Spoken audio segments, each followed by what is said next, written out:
नमस्ते, आप सभी का स्वागत है Finland academy trader point series में। ट्रेडर पॉइंट सीरीज में हम ये जानने की कोशिश करते हैं कि एक व्यक्ति और एक पर्सन ये सोचता है कि उसको एक ट्रेडर बनना है, प्रोफेशनल ट्रेडर बनना है, तो ये उसकी जर्नी कैसी रहेगी, कैसी रही है, क्या क्या उतार चढ़ाव आए हैं उनके ट्रेडिंग करियर में, कैसे उन्होंने उसको सॉल्व किया है और कैसे वो अपना प्रोफेशनल ट्रेडिंग कंडक्ट करते। तो मैं आपका वेलकम करता हूं सनी। स्टार्ट करने से पहले ट्रेडर पॉइंट सीरीज में अपना इंट्रोडक्शन दे देता हूं। मेरा नाम है हितेश चौटालिया, मैं फिनलैंड एकेडमी में हेड ऑफ एजुकेशन हूं और हमारा जो intraday live trading mentoring labs चलते हैं programme in the live market, मैं वो प्रोग्राम भी कंडक्ट करता हूँ। So Sunny, let's start. आपका एक इंट्रोडक्शन दे दीजिए, आप क्या करते थे, कैसे में आए, क्या चीज आपको मार्केट में लाई, क्यों मार्केट में रहना चाहते, वो हिसाब से आप हमें बताइए सनी। स्टार्ट में सर किया तो मैंने बहुत कुछ है लाइफ में। Okay. I started with scrap trading, iron scrap trading. Okay. और वो मैंने काफी टाइम किया, एक्चुअली मेरे फादर का बिजनेस था। ओके। उसके बाद then I came to my own. तो उसके बाद आई स्टार्टेड टीवी में, जैसे आप देखते होंगे, modifying the vintage bikes. Okay. You know stuff like that, जैसे टीवी में शोज भी बनते हैं आजकल। तो I used to modify, still modify vintage bikes, vintage Lambrettas, vintage Harley Davidsons. तो वो मैंने स्टार्ट किया और फिर we started exporting those bikes to England and USA. तो उसके बाद आफ्टर सम टाइम मेरा थोड़ा सा इस लाइन से बोर भी हो गया था, सही बताऊं। It was a hobby that went too far.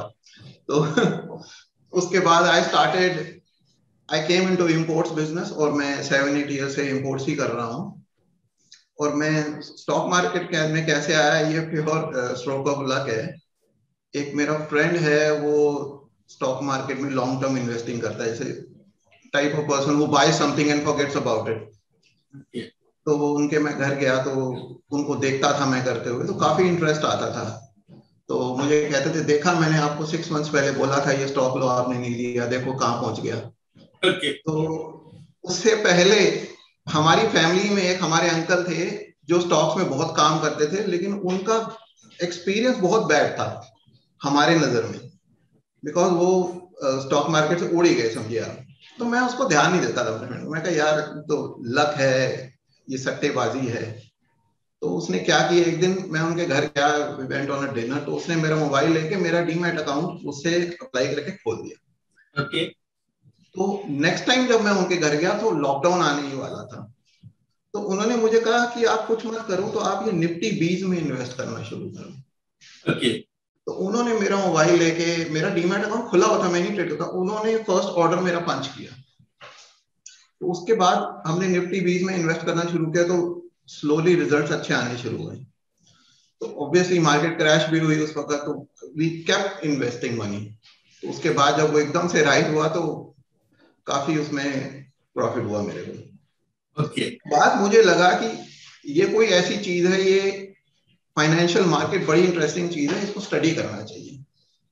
तो मैंने ऑनलाइन देखना शुरू किया, इनफैक्ट यूट्यूब वगैरह वीडियोस, जो लोग आते हैं उनको देखा। तो मुझे तो लास्ट ईयर सेम टाइम मुझे ये भी नहीं पता था कैंडल स्टिक क्या होता है। सेम टाइम तो YouTube वीडियो देखने शुरू किए, भाई ये रेड कैंडल है, ये बुलिश है, ये बेरिश है, देख के थोड़ा और इंटरेस्ट है। मेरे को लगा ये स्टडी है, इसको करना चाहिए। Then I started going on internet की कौन सी ऐसी एकेडमी है जो मुझे सिखा सकती है, क्योंकि मुझे प्रोफेशनली सीखना है। I was in no hurry to make money. Okay. तो एक जो सबसे बड़ी बात आपने कही, तो pressure to earn was not there, तो उससे क्या एक मन की शांति भी मिलती है। ये जो प्रोफेशन है ट्रेडिंग का, एक हाई एड्रेनलिन है। Yes sir. अगर मन बेचैन रहता है, यस, काफी लॉन्ग ड्यूरेशन में आता है। यस, आपने काफी अच्छी बोली कि you are in no hurry to earn, पहले ये चीज समझनी है जी। तो मुझे सीखना था। तो क्या हुआ कि हमारे एक फ्रेंड है, वो किसी, आई नो ये एवरी रूल बुक हमारा ब्रेक करेगा जो बोलूंगा, लेकिन वो कॉल देते थे भाई साहब ओके व्हाट्सएप में। तो मैंने उनको कहा मेरे को भी दिलाओ। अच्छा, मेरे को ट्रेड भी लेना नहीं आता था, क्या ब्रैकेट ऑर्डर होता है, क्या कैसे होता है।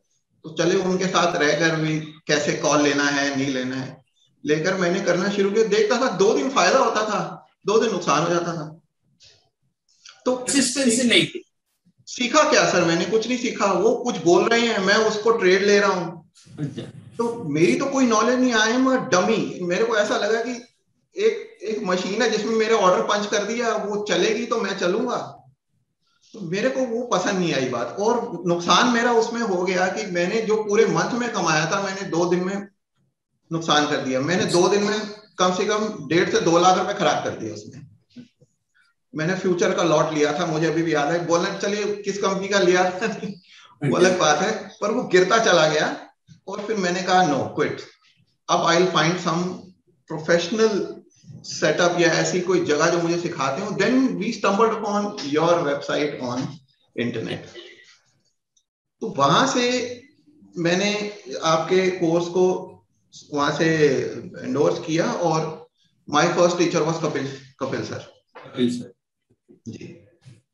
तो एक चीज आपने बहुत अच्छी बताई कि जब ट्रेडिंग करते हैं तो एक आदमी को इंस्टेंट ग्रेटिफिकेशन चाहिए कि पैसा लगाया और पैसा बन गया जी।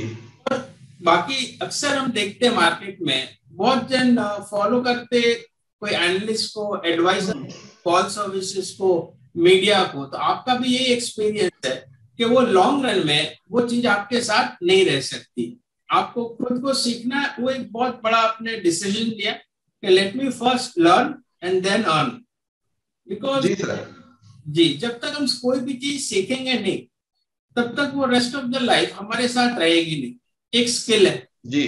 तो काफी अच्छा डिसीजन था आपका कि चलो पहले मैं ये चीज सीख लूं, समझ लूं, जी। फिर करूं। राइट। जी।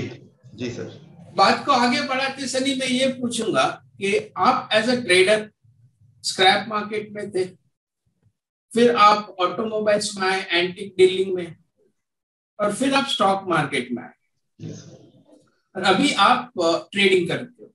जी सर। ट्रेडर, कौन से स्टाइल ऑफ ट्रेडिंग आपने सिलेक्ट किए? बड़ा अच्छा क्वेश्चन है सर ये। शुरू शुरू में तो ऐसे लॉन्ग टर्म इन्वेस्टमेंट था, वो मेरे को अभी भी पसंद है जी। मैं अभी भी महीने का एक सर्टेन अमाउंट, जो खैर अपने बिजनेस की सेविंग समझ लीजिए, या एक, मैं उसको इन्वेस्ट करता हूँ, और काइंड ऑफ भूल जाता हूँ कि अभी चलने देते हैं इसको, साल 2 साल 3 साल, विल सी कहाँ जाता है। उसके अलावा एक और चीज मेरे को बड़ी अल्योरिंग लगी, जो थी इंट्राडे ट्रेडिंग। ओके। जिसके बारे में मेरे को, हमने स्टडी किया कैंडल स्टिक, चार्ट रीडिंग, लेकिन intraday is much more than that.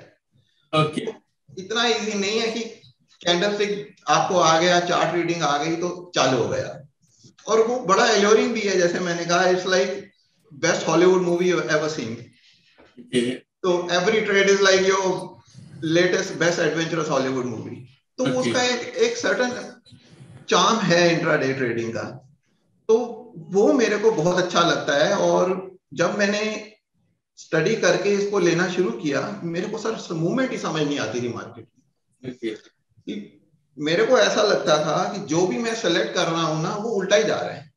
तो एक टाइम तो ऐसा हुआ कि मेरे को लगा मैं सुबह उठ के जो सोचता हूँ मेरा व्यू है ना, मैं बिल्कुल उसके उल्टा लूंगा तो वो चलेगा। और वो 1-2 बार वर्क भी किया। पर this is no way to do business actually. अगर इसको एक बिजनेस बनाना है, तो एक आपने अपना ब्रेड एंड बटर बनाना है, तो दिस इज नो वे। तो मुझे फिर आई गॉट टू नो कि there is someone like mister Hitesh sir, जो इंट्राडे के मास्टर हैं। नहीं। और मैं सर काफी देखिए ऑनलाइन, मैंने बहुत यूट्यूब में रिसर्च किया। मैंने पिछले 1 साल में इतना यूट्यूब देखा होगा कि in fact my wife hate the view of YouTube. जब भी लगाता हूँ उठ के चली जाती।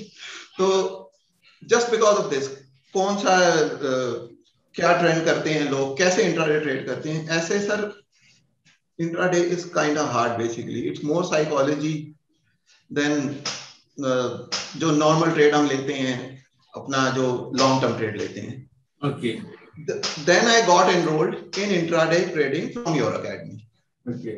तो वहां से मुझे सर जो कॉन्फिडेंस अभी मिलना शुरू हुआ है, अभी आई थिंक 4 months ही हुए हैं आपके साथ, पर फ्रॉम सेकेंड और third month I started understanding कि एक पर्टिकुलर वे में मार्केट मूव करता है, तो वो कैसे करता है और क्यों करता है वो मुझे थोड़ा थोड़ा धीरे धीरे समझ आना शुरू हुआ. तो then I we started taking trades in it.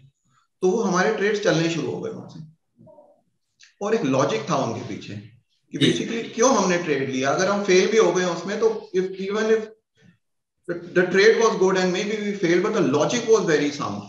तो just stick with the logic. Plus ये है कि like I said, it's like a best movie you ever seen. तो आपका माइंड ना ये थोड़ा सा ट्रेड में it goes here and there. तो आपका mind presence, of course you are in it to make money, but you need to have a mind of a saint to be in intraday, very calm. If आपको कोई ऐसा चीज नजर आ रही है इसके पीछे आप भागना शुरू कर दोगे ना, तो दैट्स द प्रॉब्लम. ओके. मुझे अभी तक थोड़ा ये समझ आया. ओके. तो आप जैसे डे ट्रेडिंग अभी एज अ प्रोफेशन करते हो सनी, तो आपका रूटीन क्या रहता है? मार्केट तो 9:15 को खुलती है, तो पहले आपका जो होमवर्क रहता है, जो स्टडी रहती है, वो किस प्रकार की रहती है? और आपको क्या लगता है एज अ डे ट्रेडर मुझे कहाँ फोकस करना चाहिए before market open to plan prepare my trade and my routine as a trader, उसके ऊपर ही बेस्ड रहता है. वो क्या चीज है सर, आप सबके लिए अगर हाईलाइट करना चाहोगे तो? Preparation sir one night before या इवनिंग में ही कर लेते हैं हम. Basically I like to set late night, 10, 10:30, 11, 12 भी कभी कभी हो जाता है मुझे, चार्ट रीडिंग. एंड बेसिकली पहले क्या करते थे हम, जो भी स्टॉक लगता था ट्रेंड में उसी को स्टडी करना शुरू कर देते थे. तो आपके क्लास में ही ये समझ आया कि हर स्टॉक तो ट्रेड नहीं कर सकते. तो कुछ लिमिटेड स्टॉक्स जो हाई बीटा एंड डिफेंसिव, 10 से 12 स्टॉक्स मैं जनरली सेलेक्ट करता हूं अपने ट्रेडिंग. मेरे मार्केट व्यू में रहता है, प्लस इंडेक्स 2 रहते हैं, तो उसी को मैं स्टडी करता हूं बेसिकली. और इसके अलावा I try to avoid stocks, मतलब मैं एक लिमिटेड नंबर ऑफ स्टॉक्स ही सर सेलेक्ट करता हूं और उन्हीं में ट्रेड करता हूं. सो आपने एक फोकस्ड अप्रोच रखा है to plan and prepare a trade. Limited stocks जैसे आपने बोला 2 कैटेगरी में बना के रखा जी. बीटा हो गया जो कि बैंक्स और रिलायंस वगैरह है, दूसरे डिफेंसिव्स हो गए जैसे फार्मा है, आईटी है, ये जी जी एग्जैक्टली. और प्रिपरेशन प्रिपरेशन ऐसे करते हैं कि बेसिकली प्राइस एक्शन हर आदमी अपने हिसाब से समझता है, पर basically price action, support, resistance, opening, closing, खुला कहां, कल बंद कहां हुआ, और गैप अप खुला, बस यही चीजों का ध्यान रखते हैं. उसके अलावा एक चीज ने मेरी आई थिंक सब स्टूडेंट्स की जो मैं देखता हूं हमारे ग्रुप में हेल्प किया है, वो जो आपने एक चीज बनाई है ATR, वो सर वो बियॉन्ड गुड है सर, बियॉन्ड गुड, इसका कोई जवाब नहीं है. और जो आपका स्मार्ट प्राइस एक्शन है, जो मल्टीपल मूविंग एवरेज, सॉरी, जो है, ये 2 चीजें हैं सर. अगर इसी पे बंदा स्टिक रहेगा तो इजीली मार्क नहीं खा सकता, मुझे लगता है. जैसे सनी जी हम टूल्स एंड टेक्निक्स की बात करते हैं, तो बहुत बहुत टूल्स है, मूविंग एवरेजेस है, कोई ट्रेंड यूज करते हैं, कोई सपोर्ट रेजिस्टेंस यूज करते हैं. कभी भी आप ट्रेड लेते हो तो आपका एक फाउंडेशन और फ्रेमवर्क रहता, भाई मैं क्यों यहाँ पे लॉन्ग कर रहा हूँ या तेजी कर रहा हूँ, मेरा टारगेट कहाँ पे आएगा, क्यों मंदी कर रहा हूँ, कहाँ तक मंदी कर रहा हूँ. तो ऐसे 3 से 4 टूल्स अगर आप जो यूज करते हो जिससे आपको सक्सेस मिली है, और वो चीज अगर आप हाईलाइट करना चाहते हो फेलो ट्रेडर्स के लिए जो कि एक इंट्राडे ट्रेडिंग प्रोफेशन में आना चाहते हैं, और वो ट्रेडर्स जो है जिनको एक फाइन ट्यूनिंग की जरूरत है, तो ऐसे क्या 5 चीज आप बताओगे? मैं 2-3 चीजें तो बता दूंगा जो बहुत ही इंपॉर्टेंट है मेरे हिसाब से. जी sir. Support and resistance. Okay. Intraday में 60 मिनट का सपोर्ट एंड रेजिस्टेंस और 15 मिनट का सपोर्ट एंड रेजिस्टेंस. ओके. जहां से बड़ी मूवमेंट हुई है पहले कभी, वो तो बहुत ही काम करता है. ओके. और कैंडल का पॉज ये आप ही ने सिखाया है. कैंडल का पॉज, जहां कैंडल पॉज लेता है और फिर एक मूवमेंट लेता है, ये हो गया। प्लस एक गैप को मैं बहुत मानता हूँ। ओके, गैप ट्रेडिंग मैं बहुत मानता हूँ इसको। कहीं मुझे गैप दिखता है तो सर मैं उसको आंख बंद करके ट्रेडिंग लेता हूँ और उसके नीचे एक छोटा सा स्टॉप लॉस या उसके ऊपर डिपेंड करता लॉन्ग या शॉर्ट तो लगाता हूँ। प्लस मल्टीपल मूविंग एवरेजेस पे मैं बहुत ध्यान देता हूँ। और अगर मैं अपना एनालाइज एक रात पहले कर रहा हूँ तो कहीं कोई 200 DMA पर या 50 मूविंग एवरेज कहीं दिख जाए डेली में, कोई इंस्ट्रूमेंट उसके आसपास, तो उसको हम जरूर हाईलाइट करते हैं। पर बेसिकली सपोर्ट एंड रेजिस्टेंस तो मैं बहुत मानता हूँ। जैसे आप मूविंग एवरेज की बात कर रहे थे, एक टूल आप यूज करते हो, उसके बारे में अगर और थोड़ा विस्तार से आप बताओ। ये सर हमने ये कहीं नहीं सुना, ये जो कॉम्बिनेशन आपने बताया है। ओके, नंबर दे सकता हूं मैंने? Yes yes, please feel free to disclose whatever you want. तो आपका मल्टीपल मूविंग एवरेज 3, 5, 8, 13, 21 वाला, ओके, ये रियली में ही एक गॉड सेंड टूल है बेसिकली। ये वो आज भी मैं आई थिंक मैंने ग्रुप में डाला था ये कि इसी टूल के ऊपर लास्ट 1 आवर में मेड सम प्रॉफिट। मेरे को थोड़ा नुकसान हो रहा था, मेरी ही गलती है वो। आई got too early in trade, वो इम्पल्सिव एक मूवमेंट आ जाती है, but this really sharpens your skill a lot कि भैया 15 and 5 का जो कॉम्बिनेशन है it's fantastic, it works every time. Chart में देखो तो करता है सर। तो आप जो टेक्निक की बात कर रहे हैं, multiple time frame, as a day trader आप 5 मिनट का चार्ट देखते हो, 15 मिनट का चार्ट देखते हो और 60 मिनट्स का चार्ट देखते हो। जी सर, मल्टीपल टाइम फ्रेम होगी जी, इसकी बात करें। और आपको हमेशा डेली चार्ट का ध्यान रहता है, भाई डेली चार्ट में एवरेजेस कहाँ है, मेजर हाई लोज कहाँ पे। जी सर, 4-5 दिन से स्टॉक रेंज में है कि ट्रेंड अप कर रहा है कि ट्रेंड डाउन कर रहा है। Time frame plus higher time frame charts को आप कंबाइन करते हो। एक चीज मैं और करता हूं जो मैंने शायद कभी डिस्कस नहीं करी जी, फ्यूचर का डेटा जो होता है ना, हाँ, उसमें मैं फ्यूचर के डेटा में डबल टॉप और डबल बॉटम उठाता हूं। ओके, जो फ्यूचर का डेटा होता है, अगर हम उसमें मान लीजिए अदानी पोर्ट्स खोलते हैं तो उसमें मान लीजिए आज का जो हाई हो गया और कल का हाई हो गया तो हम उसको डबल टॉप मान लेते हैं, या आज का लो हो गया कल का लो हो गया उसको डबल, तो वो मैं पेपर में लिख लेता हूँ और अपने सामने वो रख लेता हूँ। ओके, जब वो वहां पहुंचता है तो थोड़ा सा मैं उसके लिए प्रिपेयर हो जाता हूँ कि यहाँ से रिएक्शन आने वाला है। अगर तो वो ग्रीन कैंडल 1 या 2 मिनट में बना लेता है तो मैं उसको उठा लेता हूँ वहां से, नहीं तो अगर ब्रेक करता है तो मैं उसको शॉर्ट भी कर देता हूँ। ओके, फ्यूचर का डेटा। ओके, तो स्ट्रेटेजी की अगर हम बात करते हैं तो उसमें आप फ्यूचर एंड ऑप्शंस का भी डेटा यूज कर, चार्ट्स में मल्टीपल टाइम फ्रेम यूज करते हो और आपको डेली मार्केट का नॉलेज रहता है। बट जब आप ट्रेड में हो उस समय अदर देन योर चार्ट्स क्या क्या चीज का आप ध्यान रखते हो as a day trader? Support and resistance, okay, कहां टूट रहा है कहां बन रहा है, और multiple moving averages plus ATR levels. Okay, तो आप वॉलेटिलिटी प्लस मोमेंटम को कंबाइन करके आपकी स्ट्रेटेजी है, जो कि टूल्स और टेक्निक्स की हम बात करते हैं।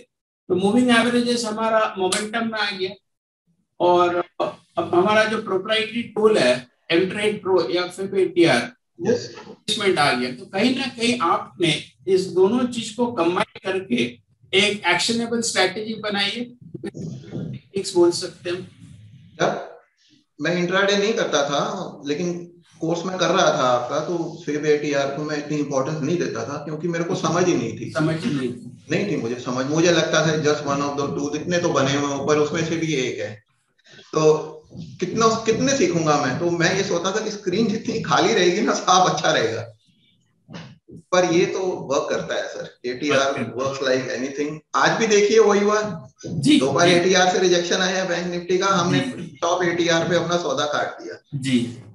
तो कल भी 1 ATR से बाउंस हुआ और 1 ATR से नहीं सॉरी कल 78 के नीचे जो जीरो ATR -1 ATR -1 वहीं से बाउंस हुआ कल, और बहुत अच्छा बाउंस हुआ। आई थिंक जिन्होंने उसमें ट्रेड लिया होगा बम्पर प्रॉफिट हुआ होगा उनको, मेरा ख्याल है।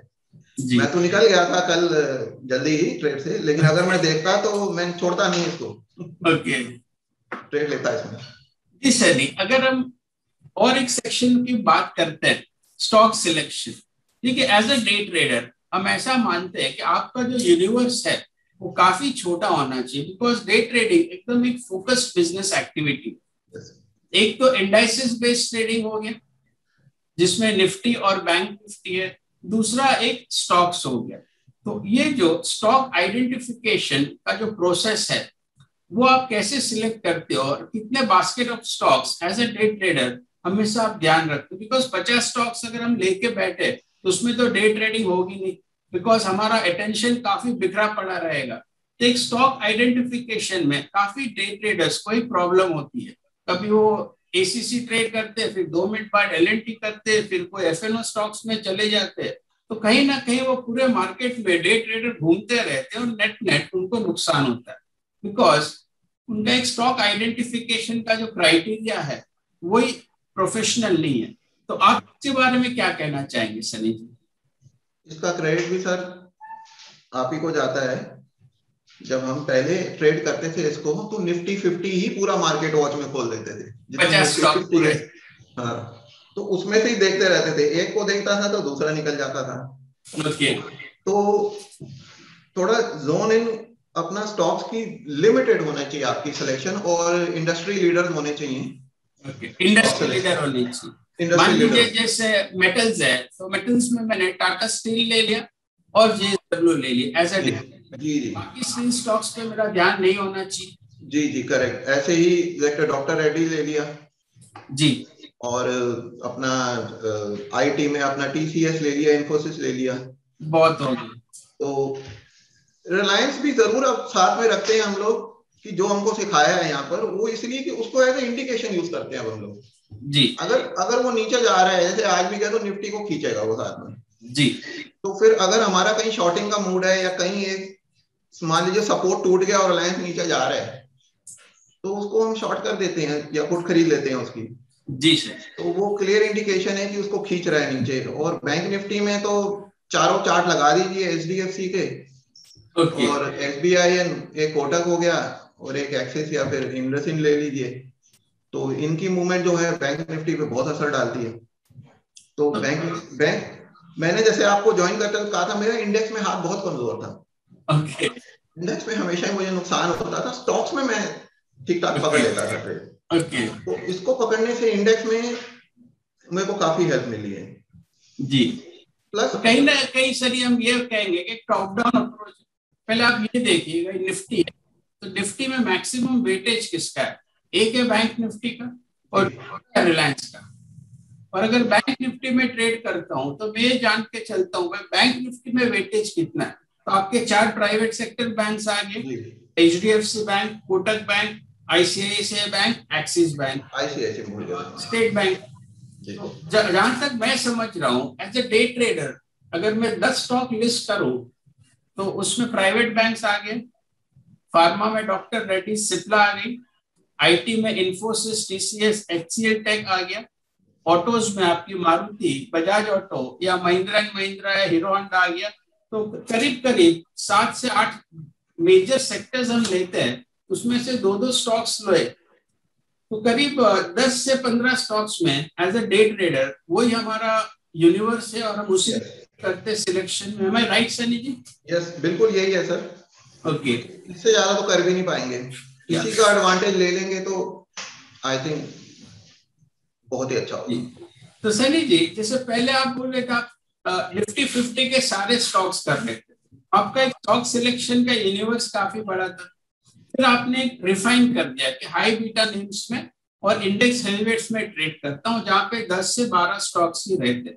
आपका वो पीरियड और ये जो जर्नी है कैसी रही, from stock selecting from a basket of 50 to trading selecting from a basket of 10 to 12 stocks? और कितना इंपॉर्टेंस आप देते हो as a day trader stock selection में? ये काफी इजी हो गया ऐसे।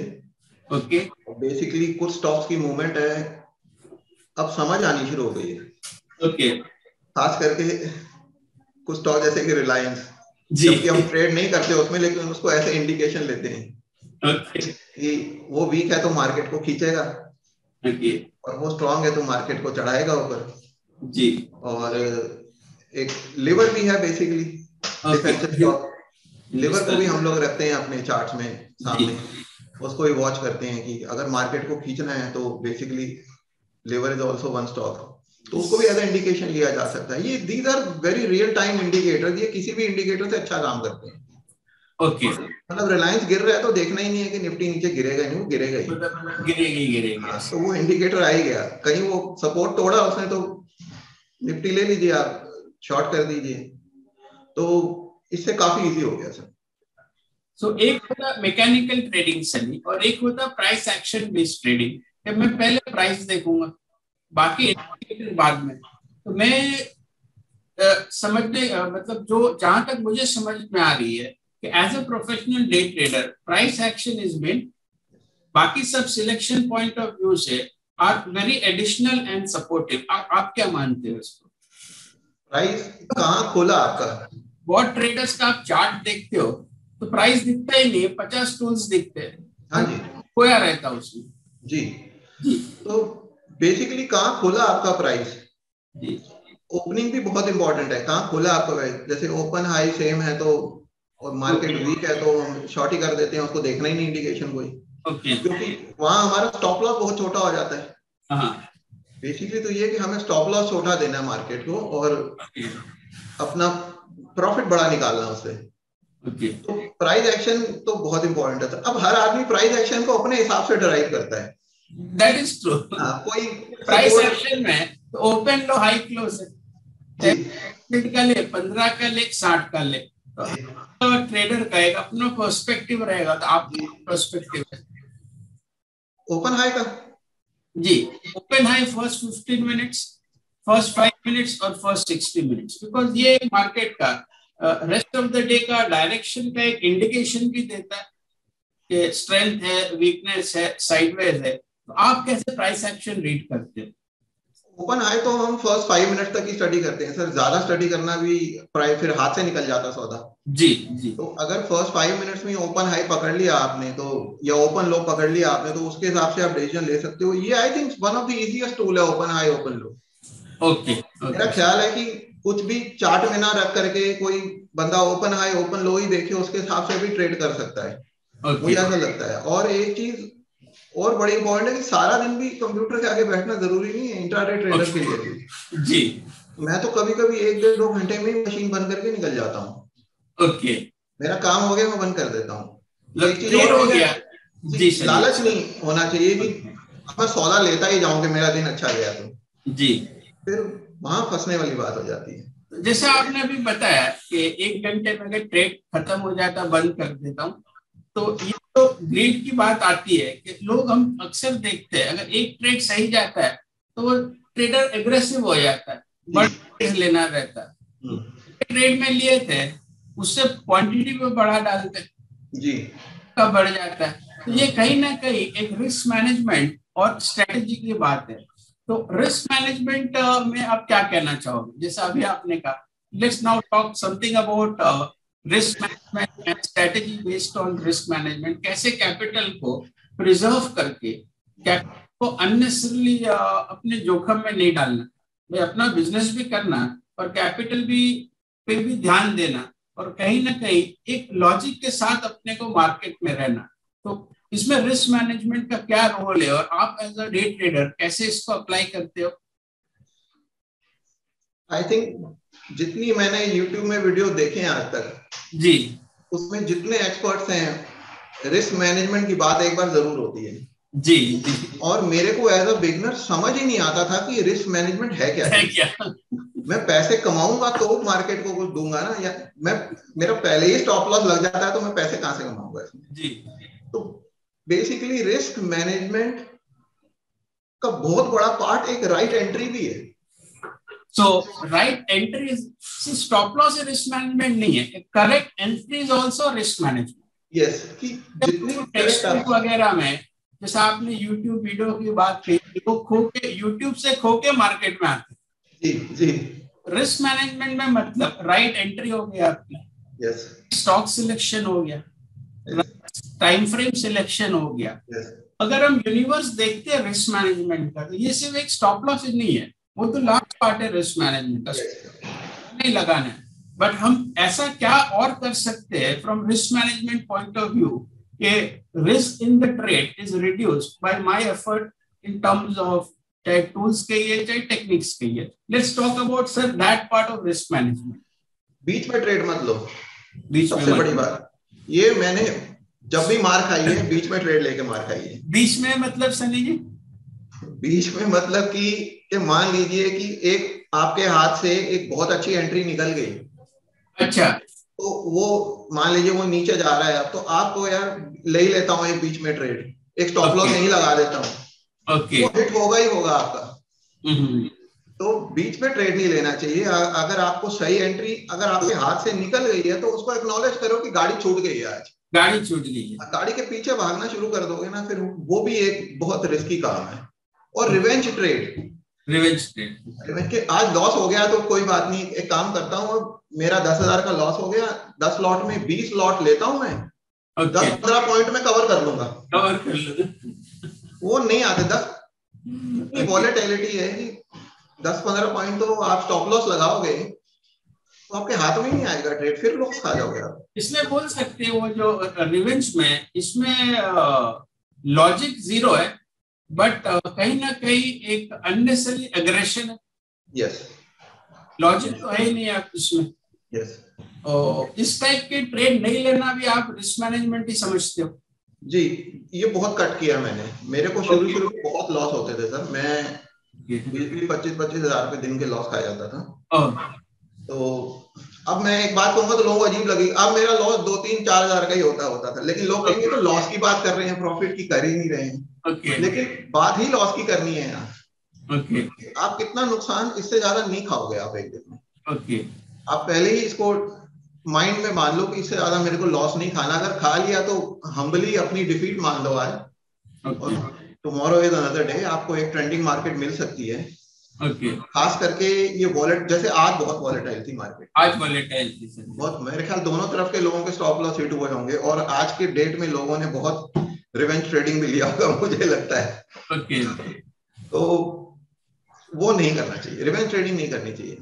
रिस्क मैनेजमेंट में आप ये मानते हैं कि रिस्क कैपिटल आप अपना as a day trader freeze कर लो, रोज के चाहे वो 500 रुपये, 1000 हो चाहे 5000, जब रिस्क लिमिट नहीं हिट करती है तब तक आप मार्केट में बने रहो। एक बार आपकी रिस्क लिमिट हिट हो जाती है तो आपको एक बार मार्केट से क्विट करना है, उसमें फिर आपको एक एरोगेंस या गुस्से से नहीं ट्रेडिंग करनी है। मान लो आज मेरा रिस्क पैरामीटर्स हिट हो गया तो आज के लिए मैं अपना टर्मिनल बंद करता हूँ। एम आई राइट सनी जी?